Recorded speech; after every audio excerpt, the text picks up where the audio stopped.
Rahasia Otak Tips Belajar Efektif. Halo teman-teman, kembali lagi di channel Deden Hidayat.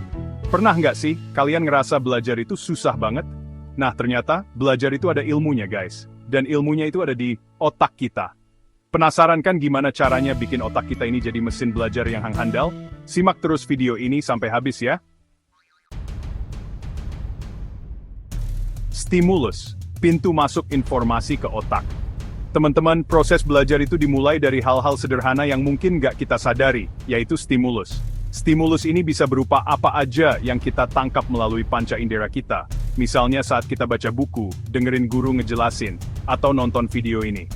Nah, informasi ini pertama kali bakal disambut sama yang namanya sistem sensorik.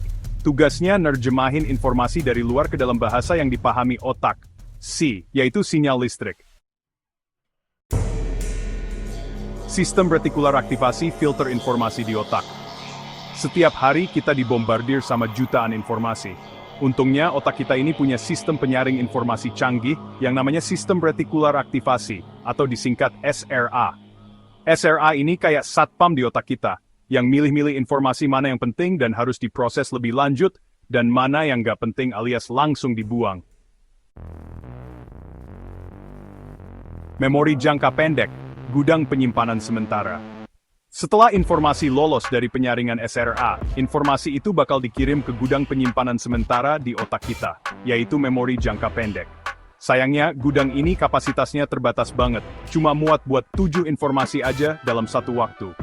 Nah, biar informasi itu bisa kita ingat lebih lama, kita perlu mindahin informasi itu ke gudang penyimpanan yang lebih gede dan permanen, yaitu memori jangka panjang. Caranya, pengulangin. Teman-teman, otak kita ini fleksibel banget, kayak karet gelang. Nah, kemampuan otak buat beradaptasi dan membentuk koneksi baru ini disebut neuroplastisitas. Setiap kali kita belajar hal baru, otak kita akan membuat koneksi baru antar sel saraf. Ibaratnya kayak bikin jalan baru di hutan. Semakin sering kita belajar dan mengulang materi, maka jalan itu akan semakin jelas dan mudah dilewati. Oke. Poin penting yang sering kali dilupain banyak orang, termasuk gua dulu, adalah praktik. Belajar itu bukan cuma tentang menghafal informasi, tapi juga tentang bagaimana kita bisa menerapkan informasi itu dalam kehidupan sehari-hari. Ingat guys, praktik membuat sempurna. Semakin sering kita praktik, otak kita akan semakin terlatih dan koneksi antar sel saraf akan semakin kuat. Nah, ini dia nih, bagian favorit gue. Siapa bilang belajar harus begadang sampai pagi? Justru, tidur yang cukup itu penting banget buat proses belajar.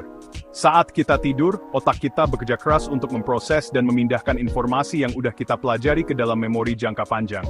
Ingat, belajar yang efektif itu bukan tentang belajar selama mungkin, tapi tentang belajar dengan cerdas. Nah, itu dia guys, rahasia di balik cara kerja otak kita saat belajar. Mulai dari menerima stimulus, menyaring informasi, menyimpan memori, menghubungkan konsep, hingga mempraktikkan dan mengintegrasikan materi. Kalau kita bisa memahami cara kerja otak dan menerapkan tips belajar efektif yang udah gue jelasin tadi, gue yakin belajar akan terasa lebih mudah dan menyenangkan. Jangan lupa untuk like video ini, subscribe channel Deden Hidayat, dan aktifkan tombol lonceng biar nggak ketinggalan video-video bermanfaat lainnya. Sampai jumpa di video selanjutnya.